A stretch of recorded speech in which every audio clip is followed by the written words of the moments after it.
আপনারা যেটাকে কবর বলেন, মাটি খুঁড়ে মানুষ সেখানে রেখে আসলেন, এটা আপনারা কবর বলতেছেন। আসলে কি এটাকে কবর বলে? আপনারা কোরআন খুলেন, সূরা ইয়াসিন দেখেন, আয়াত নাম্বার 51, এখানে বলা হয়েছে আজ দাহ। আজ দাহ অর্থ সেই কবর যার মধ্যে নফস বসবাস করে। এখন আমি যখন জিন্দা থাকি তখন আমার মধ্যে নফসে আম্মারা, নফসে লাওমা, নফসে মুলহেমা, নফসে মুতমাইন্না, নফসে রাহমানিয়া, এই 5টা নফস আমার মধ্যে থাকে।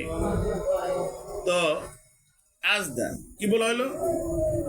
যার মধ্যে আজদা অর্থ মানে সেই কবর যার মধ্যে নফস বসবাস করে।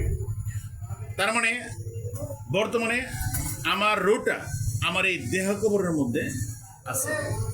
এটাকেই কোরআনে সূরা ইয়াসিন আয়াত নাম্বার 51 আজদা এটা বলা হয়েছে। তার মানে আমি এই মুহূর্তে কবরের মধ্যে আছি।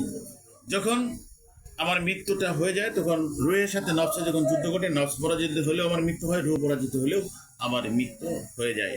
এখন আপনারা মানুষ দাফন কাফন করার পরে মুন্সি একজন যায় একেবারে তারা মনে করেন যে জান্নাতুল ফেরদৌসে দিয়ে আসলো।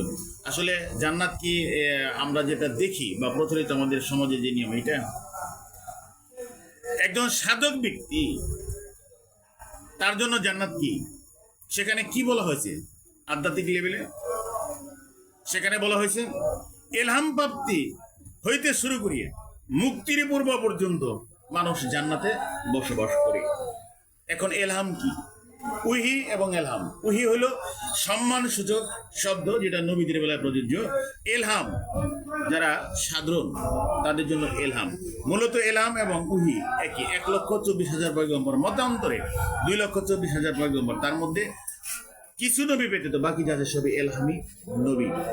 এখন যখন নবীজি দেখলেন যে আমার উম্মত তারা এলহাম প্রাপ্ত হইতে পারবে এমন শিক্ষা নবী যখন দিলেন, তখন নবী মনে করলেন যে এরপরে, বা আল্লাহ মনে করলেন যে এরপরে আর নবী না পাঠালেও চলবে, কারণ উম্মতে মুহাম্মদী এলহাম পাওয়ার উপযুক্ত হয়ে গেছে।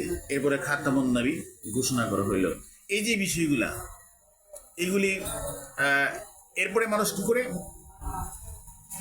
এলহাম প্রাপ্তি হইতে শুরু করে মুক্তির পূর্ব পর্যন্ত মানুষ জান্নাতে বসবাস করে। এরপরক্ষণে